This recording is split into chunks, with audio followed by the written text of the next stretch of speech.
د جون 20مه نیټه د ګران او منلي شاعر رحمت شاه سایل د ورځې سره نومول شوې ده او د تیرو څو کلونو راهیسې فرهنګیان لمانځي. سایل صاحب زه هم د ډیرو کلونو راهیسې پیژنم او تقریبا د ادب میدان ته چې څنګه زه راغلی یم دا د 1991 کال خبره ده او په 1991 یا 92 کال کې مې سایل صاحب سره شناخت پیدا شوی دی د ساو لیکونکو مرکې او بیا وروسته د لیکوال مجلې د دفتر نه چې ده او استاد نورالبشر نوید او ځینو نورو ملګرو په ګډه چلوله. نو د سایل صاحب د ورځې په مناسبت به یوه لنډه غوندې خاطره ووایم.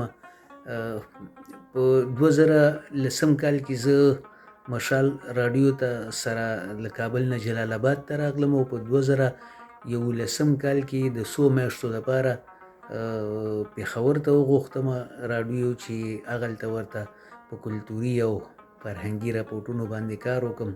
نو بیا به په دې مشاعرو باندې ډېر ګرځېدلم او هغلته به مې راپورټونه به مې کول او مرکې به مې د شاعرانو لیکوالانو سره کولې. نو سایل صاحب مې رانه همیشه به په تنګ و.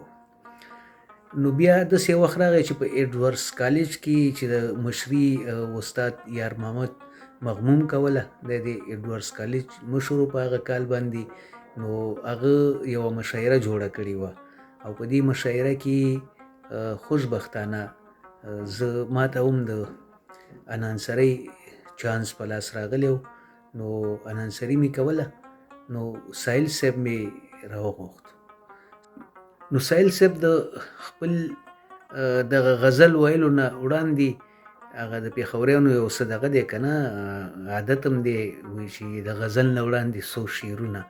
نو پرته له ده نه چې دی ووایي چې څو شعرونه نو وایي چې اوس به مې له ګوتو نه تصویر د هنر وتروړي او تا ته خو مې ستا تصویر راوړی و چې څه مې که. نو په دغه دوران کې دی واسکټ اچولی دی او په واسکټ کې په یو جیب لاس ننباسي، په بل جیب لاس ننباسي، په بل جیب لاس ننباسي. دغه ټول جیبونه یې تالاشي کړه او اخر یې ترېنه داسې ګونجې ګونجې یو کاغذ راوایسته چې دا د ده غزلو دا به یې لولي. نو زه ورته اوس متوجه یم، زه وایم چې ما ته به یې زما تصویر راوړی نو دا به راته راکوي. نو دا خبره مې بیا هلته د سټیج په سر هم ورته وکړله که نه چې هلته بیا ښه چک هم لګولی و.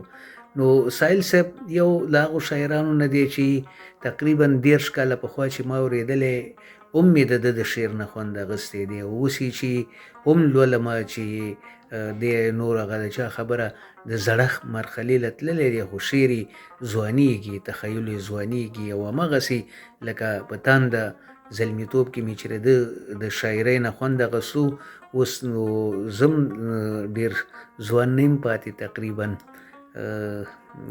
تقریبا نه چې ږیره مې سپینه شوې ده او د ده له شعرونو نه خوند اخلم. نو سایل صاحب ته د ورځې په مناسبت مبارکي وایم او دعا کوم چې الله تعالی دې د روغ صحت سره تر ډېره ژوندی لري.